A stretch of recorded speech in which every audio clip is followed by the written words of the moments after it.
Efésios 4, de 1 a 6. É uma série de mensagens que nesse ano nós estaremos falando, trazendo a igreja dentro do tema maturidade. E a primeira mensagem dessa série, maturidade, para essa noite, para o domingo à noite, lançando, hoje, oficialmente, é o seguinte: buscando a unidade.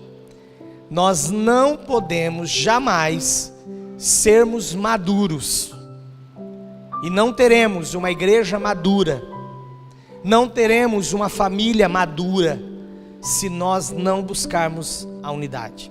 Quando nós falamos de unidade é muito amplo, porque, claro, aqui eu vou falar mais com relação à igreja, o texto é com relação à igreja, mas também é preciso buscar unidade, mesmo pensamento, mesmo propósito, mesma direção para as nossas casas, porque Jesus deixou a dica: um reino dividido não é só a igreja dele, mas todas as áreas. Um reino dividido não subsiste.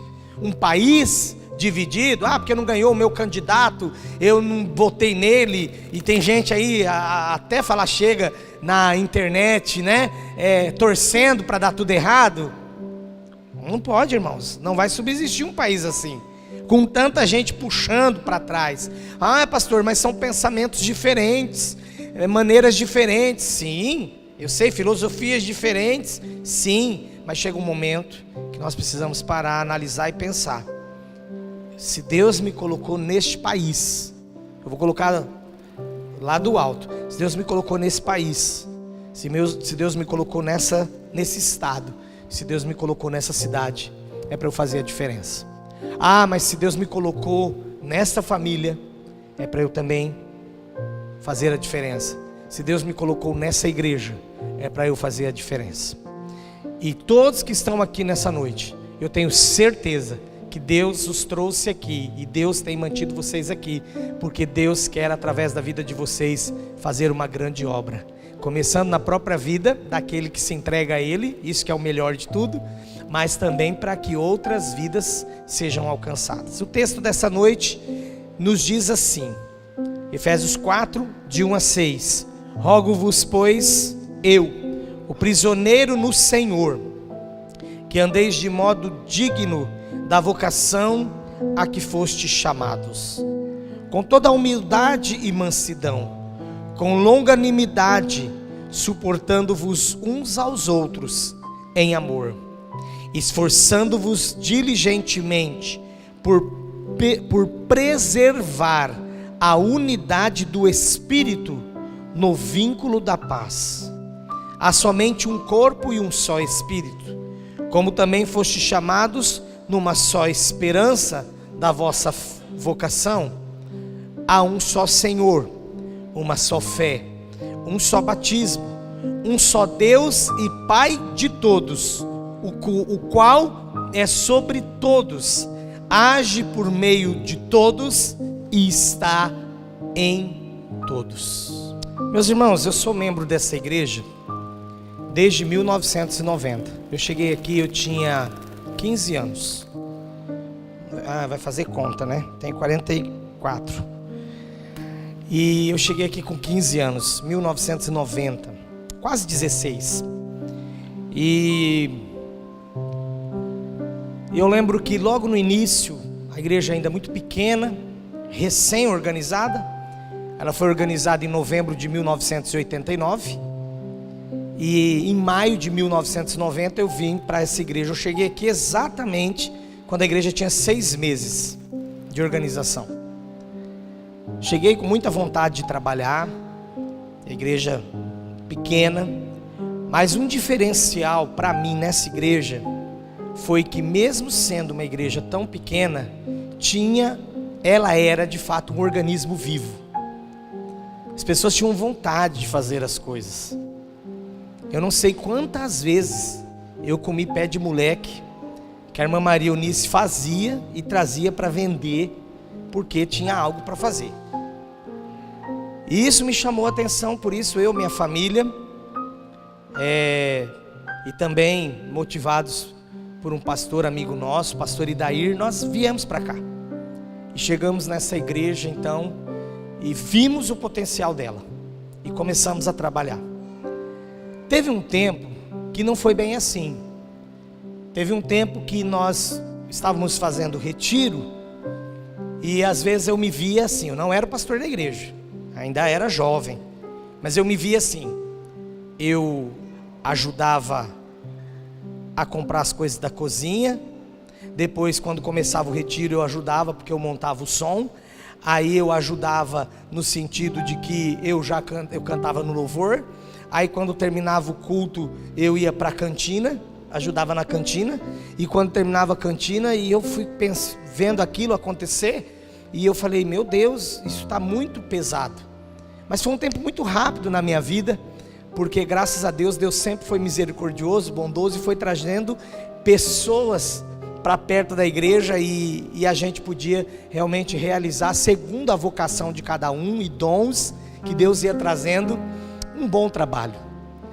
E aí, quando eu assumi a igreja, ainda tinha sim algumas coisas para correr atrás, para fazer, às vezes me sentia sozinho fazendo algumas coisas, mas hoje, aliás não hoje, já faz vários anos, nós só podemos fazer os retiros e fazemos, e graças a Deus tem sido com excelência, porque tem hora que lá no retiro eu me vejo assim, meu Deus, não tem nada para eu fazer, porque está bem dividido no corpo, cada um está fazendo a sua parte, cada um está correndo atrás daquilo que precisa ser feito, não fica pesado para ninguém, todo mundo faz aquilo que está dentro do seu alcance, e que Deus, o próprio Deus o capacitou, mas na reunião de todos, irmãos, acontece uma festa muito bonita.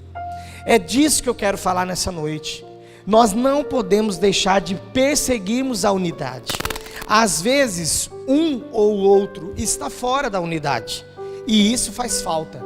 Faz falta para mim, como pastor dessa igreja, e converso muito lá na minha casa, com a minha esposa, com as minhas filhas, quando a gente percebe o distanciamento de alguns. Porque quanto mais você se distancia da unidade, do corpo de Cristo, da igreja, você é o principal e o diretamente prejudicado. Porque como é um corpo vivo e o cabeça é Cristo, preste atenção no que eu vou falar. Esse corpo não vai morrer se você parar. Mas você pode morrer. Você pode esfriar. Você pode se prejudicar. Então não fique lutando mais contra isso. Vem para cima, vem para fazer parte. Não, Senhor, o Senhor me trouxe para a vocação. Olha, para uma vocação, para a realização de algo. Olha o que o apóstolo diz aqui à igreja de Éfeso. Ele diz no primeiro versículo: eu, prisioneiro no Senhor, rogo-vos que andeis de modo digno da vocação a que foste chamados.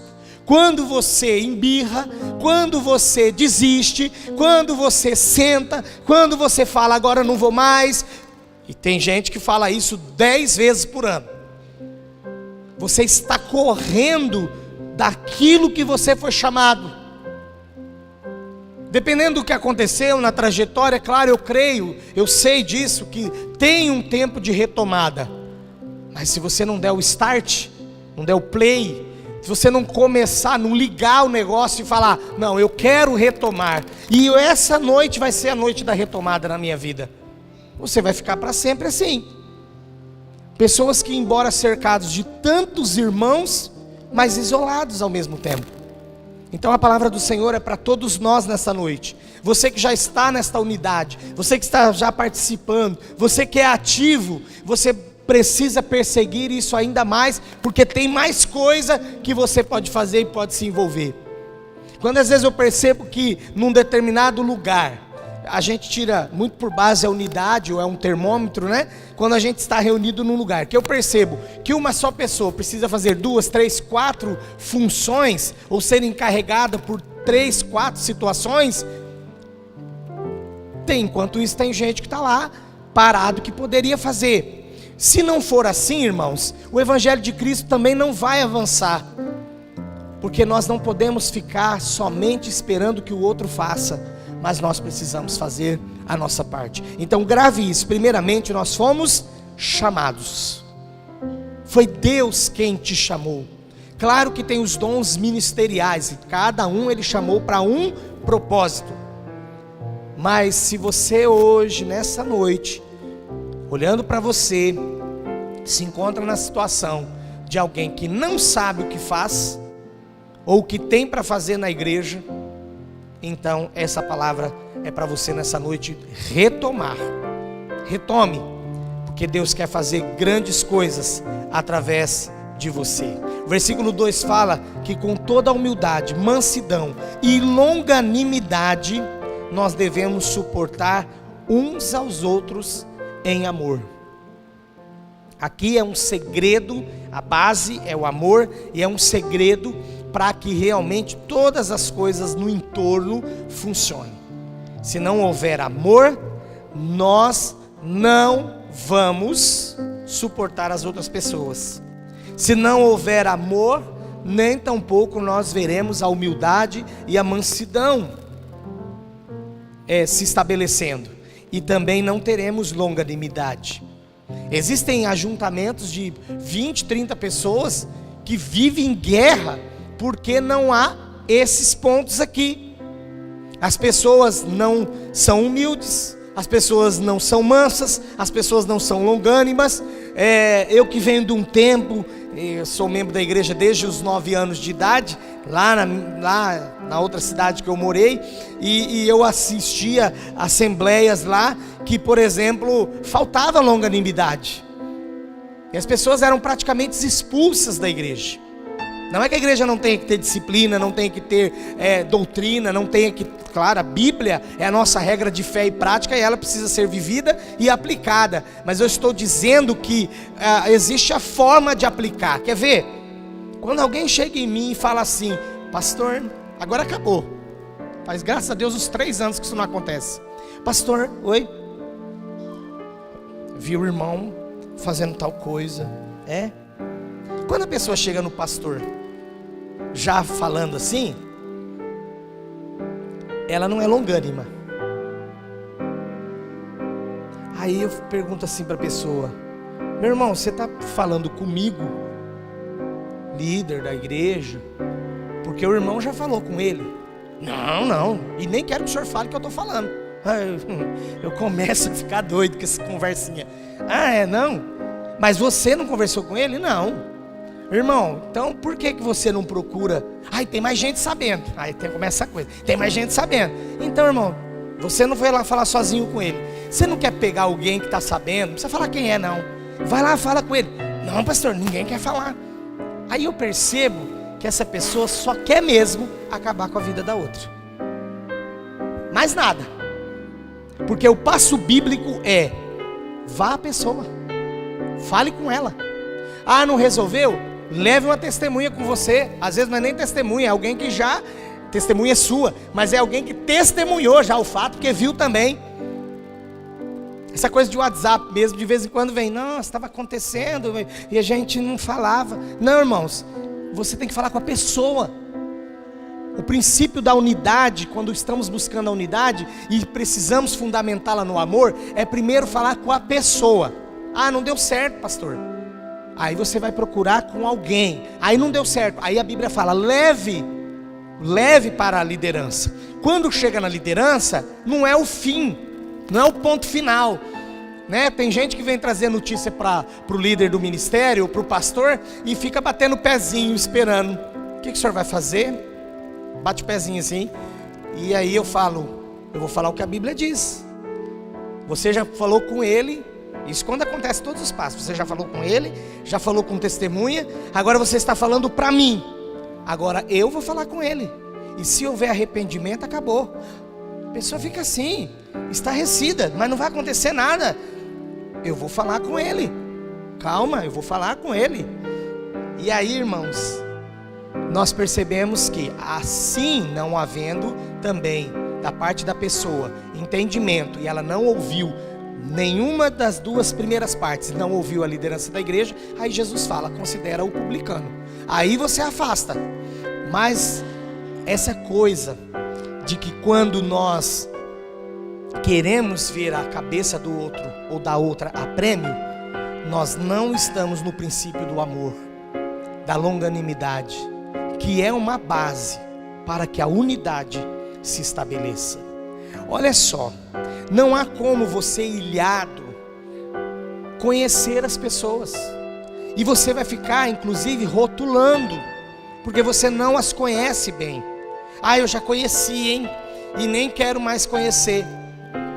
Quantas chances você já recebeu da parte de Deus? Eu não estou falando nem da tua vida antiga, que você tinha uma vida de pecado antes de entregar a sua vida a Jesus. Eu não estou apelando lá antes da sua entrega de vida a Jesus, de quando você foi salvo. Eu estou falando, não estou falando do período da ignorância, eu estou falando do período agora, já sendo alguém aqui presente, vivendo na presença de Deus. Quantas vezes você já falhou?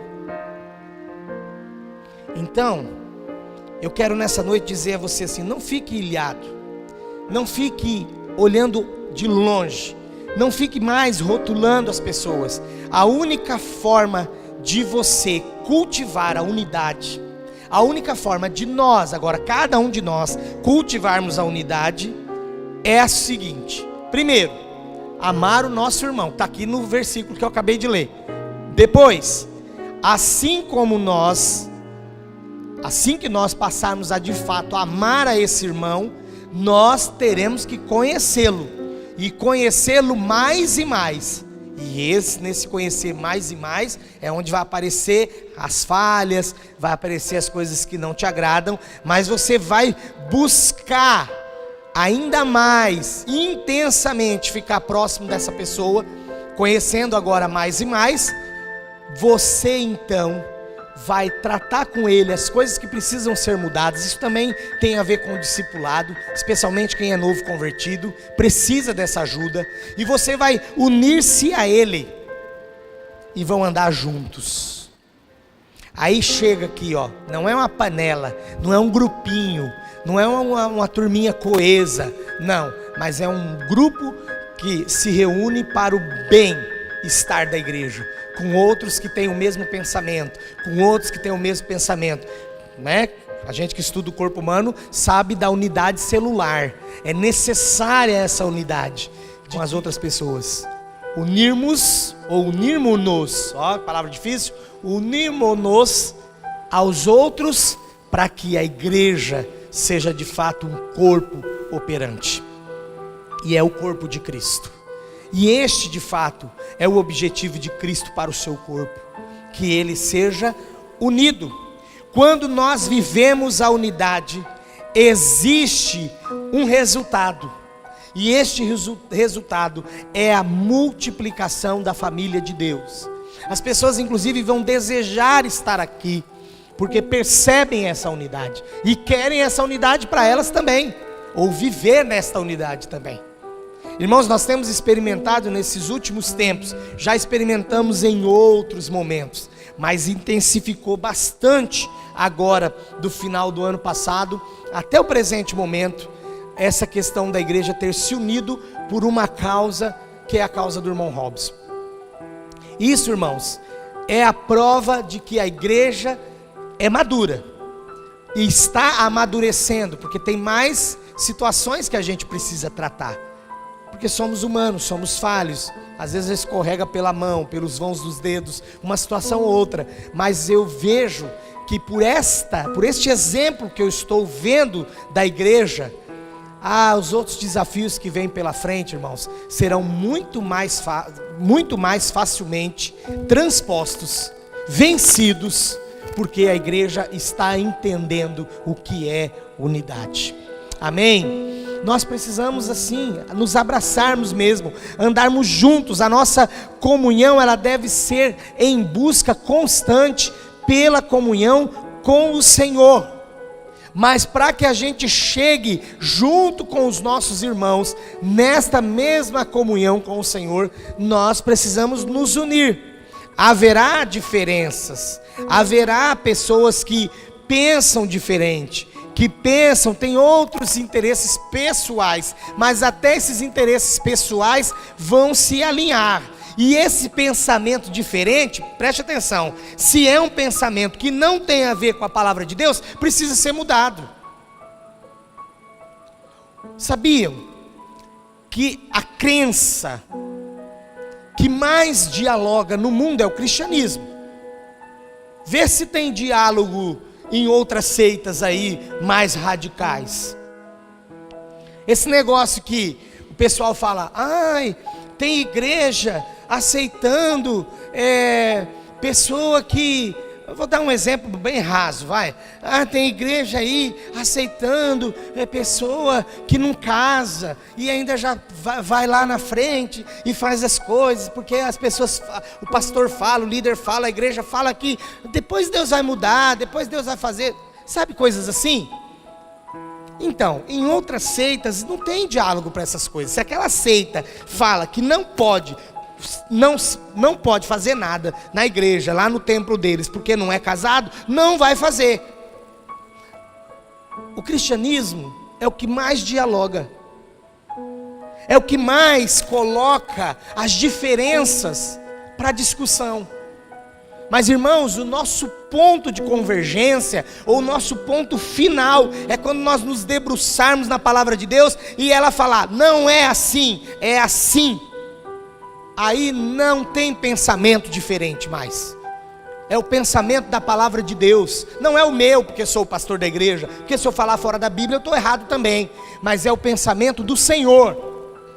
Aí vai começar a ter uma unidade agora espiritual. Porque a gente também pode se unir e ativismo. Mas eu quero falar também de que é necessário haver a unidade espiritual. Uma igreja que realmente pensa. Certa vez um rapaz visitou a igreja, um senhor, né? Visitou a igreja aqui com a sua esposa, seus filhos. E aí ele falou, meus filhos não estão se alinhando com a igreja, pastor. Eu falei, por quê? Porque os jovens aqui não fazem assim o que eles fazem, e eles estão se sentindo meio um peixe fora d'água aí. Irmãos, aí eu fui conversar com alguns jovens que tinham se aproximado desses outros jovens. As propostas dos caras eram assim, a gente gosta de sair do culto e ir numa balada, e os jovens daqui não vão. Aí a pessoa não fica na igreja. A culpa não é da igreja. Ela está unida, ela tem unidade num pensamento. A culpa é da pessoa que não quer mudar. E o pai ainda dizendo, pastor, coitados, eles precisavam de apoio. Eu falei, não, esse tipo de apoio, depois que eu fiquei sabendo, esse tipo de apoio não dá. Saíram da igreja. Passaram 2 meses, eu encontrei o irmão na rua. Aí ele falou para mim, pastor, ora pelo meu filho. Meu filho foi numa festa, usou 2 tipos de drogas, tomou uma bebida alcoólica fortíssima por cima. Aí alguém veio e falou para ele assim, se você tomar Fanta, passa. E ele foi tomar Fanta, pastor, ele engasgou com a Fanta. Ele chegou no hospital quase morto. Aí eu pensei, mas não falei. E ele queria que eu tivesse plateia para ajudar o filho dele a ser como era. Isso não é ser unido. A gente também colocar a mão ou permitir certas práticas na igreja, pensando que vai segurar as pessoas, é em unidade. A unidade, ela precisa ter um ponto, ela precisa ter uma base única, que é a palavra de Deus. Nós prezamos muito por isso. E onde começou a unidade da igreja? Por exemplo, o que te faz ser irmão do seu irmão carnal aí?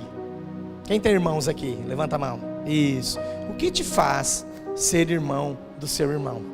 Primeiro, você é do mesmo pai. Ou vamos usar, dos mesmos pais. Dependendo da situação, é só do pai, não é da mãe, mas é da mãe, não é do pai, tá bom. Mas tem alguém lá que participou do negócio. O que mais? O que te faz irmão do seu irmão? Aí, parou aqui, sangue. O que nos faz irmãos? O sangue de Cristo. Isso, irmãos, isso é o ápice de tudo. por que que nós ainda percebemos que tem tantas igrejas, cada um puxando para um lado, ao contrário de ter a unidade? Porque talvez, dentre aqueles que estão puxando para um lado, e o outro puxando por outro, está faltando duas coisas. Para um grupo que está puxando para um lado, está faltando serem da família, porque ainda não passaram pela conversão, pelo novo nascimento, não foram lavados e remidos ainda pelo sangue de Jesus. Por isso que eles estão puxando para um lado. A gente precisa identificar isso. Depois, existe o outro grupo que também está puxando para o outro, mas é lavado, é remido, pastor, é salvo, mas falta estas coisas aqui: humildade, mansidão, longanimidade. Não suporta um ao outro em amor, também puxa para o outro lado.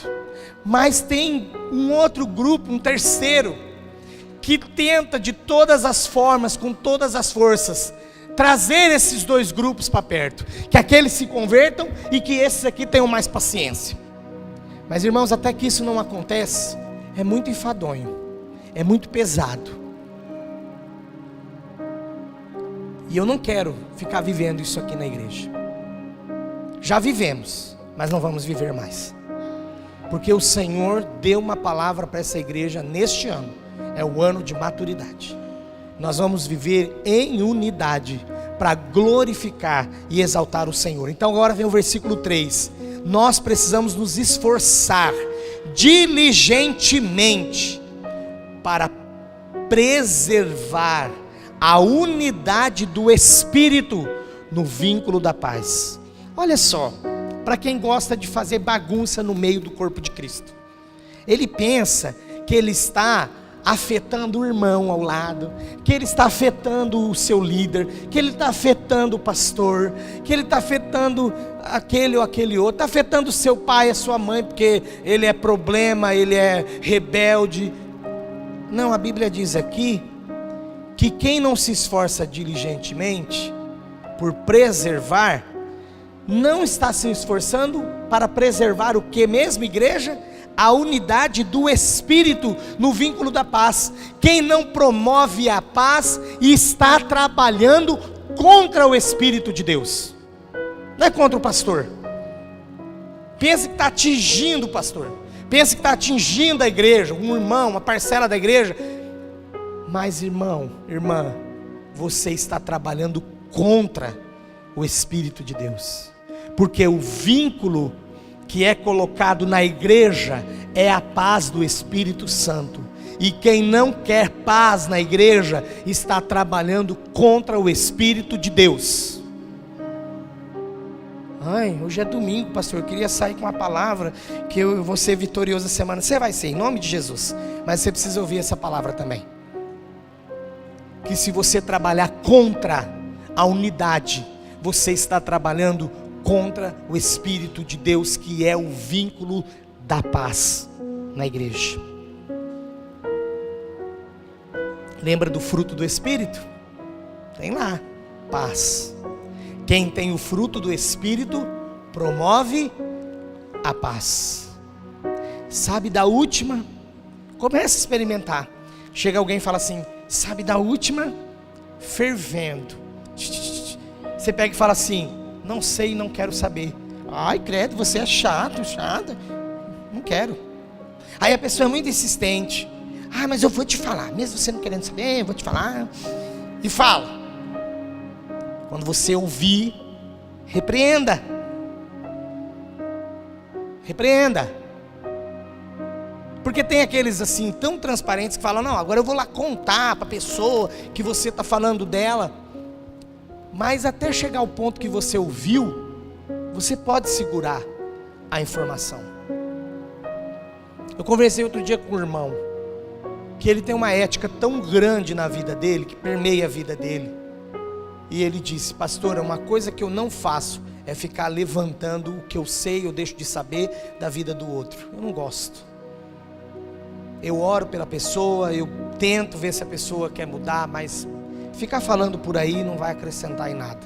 Então, meus irmãos, que nós sejamos usados pelo Espírito de Deus na unidade, no vínculo da paz, trazendo isto para a igreja. Porque o que é a igreja de Jesus? É exatamente esta, resgatada pelo seu próprio sangue. A igreja, ela é uma grande família. Tem pessoas com várias qualidades, mas tem pessoas com defeitos também, tem pessoas com costumes diferentes uns dos outros, mas eu já falei e repito que esses costumes precisam ser alinhados à palavra, porque senão cada um costuma fazer uma coisa, imagino que vai virar a igreja. Por último, mesmo com todas essas diferenças, nós devemos procurar buscar e viver em unidade, para que nós possamos realmente ver a família de Deus se multiplicar. E essa família, a partir do versículo 4, ela é bem definida. Um só corpo, um só espírito. Espírito está maiúsculo, porque é o Espírito de Deus o único que age neste corpo. Como também fostes chamados numa só esperança da vossa vocação, a um só Senhor, uma só fé, um só batismo, no sentido de que também seremos usados pelo Espírito de Deus,